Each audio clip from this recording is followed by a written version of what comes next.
El conflicto de los siglos, capítulo 2, la fe de los mártires, parte 2. En vista de esto, Satanás se propuso oponerse con más éxito al gobierno de Dios, implantando su bandera en la iglesia cristiana. Si podía engañar a los discípulos de Cristo e inducirlos a ofender a Dios, decaerían su resistencia, su fuerza y su estabilidad, y ellos mismos vendrían a ser presa fácil. El gran adversario se esforzó entonces por obtener con artificios lo que no consiguiera por la violencia. Cesó la persecución y la reemplazaron las peligrosas seducciones de la prosperidad temporal y del honor mundano. Los idólatras fueron inducidos a aceptar parte de la fe cristiana, al par que rechazaban otras verdades esenciales.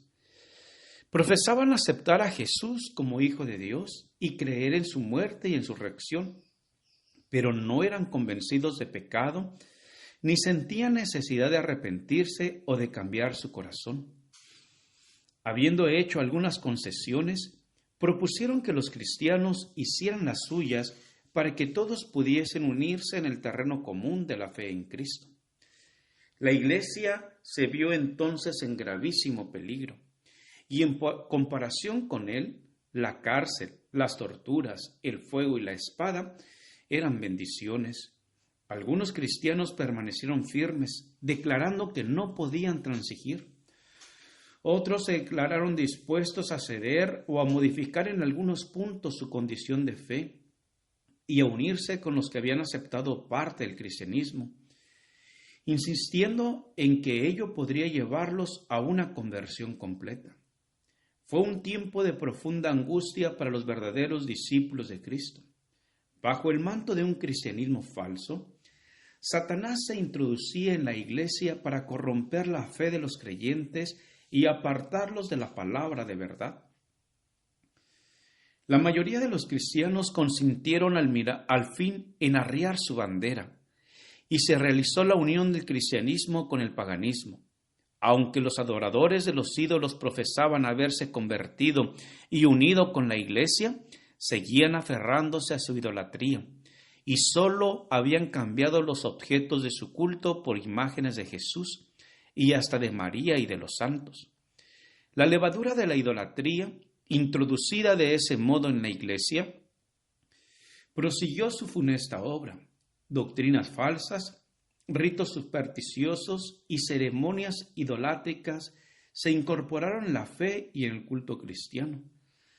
Al unirse a los discípulos de Cristo con los idólatras, la religión cristiana se corrompió y la iglesia perdió su pureza y su fuerza. Hubo, sin embargo, creyentes que no se dejaron extraviar por esos engaños y, adorando solo a Dios, se mantuvieron fieles al autor de la verdad.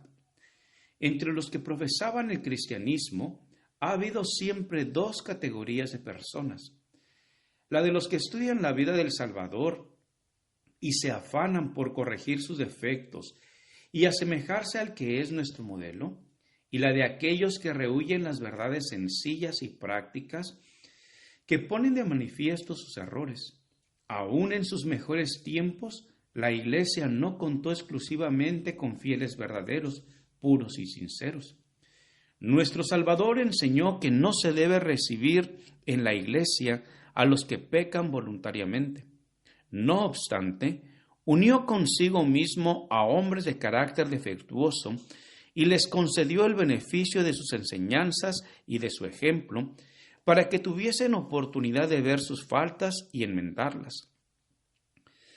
Entre los 12 apóstoles hubo un traidor. Judas fue aceptado no a causa de los defectos de su carácter, sino a pesar de ellos. Estuvo unido con los discípulos para que, por la instrucción y el ejemplo de Cristo, aprendiese lo que constituye el carácter cristiano y así pudiese ver sus errores, arrepentirse y, con la ayuda de la gracia divina, purificar su alma obedeciendo a la verdad. Pero Judas no anduvo en aquella luz que tan misericordiosamente le iluminó. Antes bien, abandonándose al pecado, atrajo las tentaciones de Satanás. Los malos rasgos de su carácter llegaron a predominar. Entregó su mente al dominio de las potestades tenebrosas. Se airó cuando sus faltas fueron reprendidas y fue inducido a cometer el espantoso crimen de vender a su maestro. Así también obran todos los que acarician el mal mientras hacen profesión de piedad y aborrecen a quienes les perturban la paz, condenando su vida de pecado.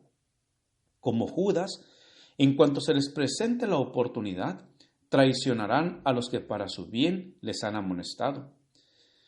Los apóstoles se opusieron a los miembros de la iglesia que, mientras profesaban tener piedad, daban secretamente cabida a la iniquidad.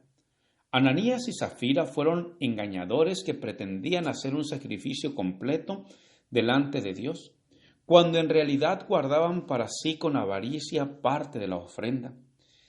El Espíritu de verdad reveló a los apóstoles el carácter verdadero de aquellos engañadores. El juicio de Dios libró a la iglesia de aquella inmunda mancha que empañaba su pureza. Esta señal evidente del discernimiento del Espíritu de Cristo en los asuntos de la iglesia llenó de terror a los hipócritas y a los obradores de maldad. No podían estos seguir unidos a los que eran, en hábitos y en disposición, fieles representantes de Cristo.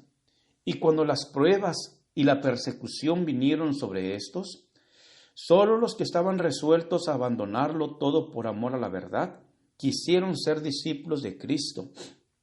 De modo que mientras continuó la persecución, la iglesia permaneció relativamente pura.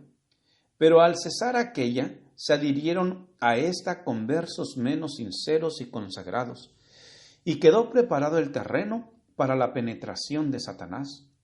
Pero no hay unión entre el príncipe de la luz y el príncipe de las tinieblas, ni puede haberla entre los adherentes del uno y los del otro.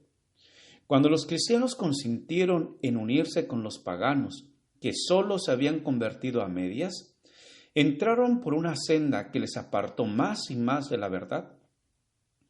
Satanás se alegró mucho de haber logrado engañar a tan crecido número de discípulos de Cristo. Luego ejerció aún más su poder sobre ellos y los indujo a perseguir a los que permanecían fieles a Dios. Los que habían sido una vez defensores de la fe cristiana eran los que mejor sabían cómo combatirla, y estos cristianos apóstatas, junto con sus compañeros semipaganos, dirigieron sus ataques contra los puntos más esenciales de las doctrinas de Cristo. Gracias por escuchar este audio. Te invito a escuchar la siguiente parte. Jehová te bendiga y te guarde. Con aprecio, Pastor Juan Manuel Flores Espinosa.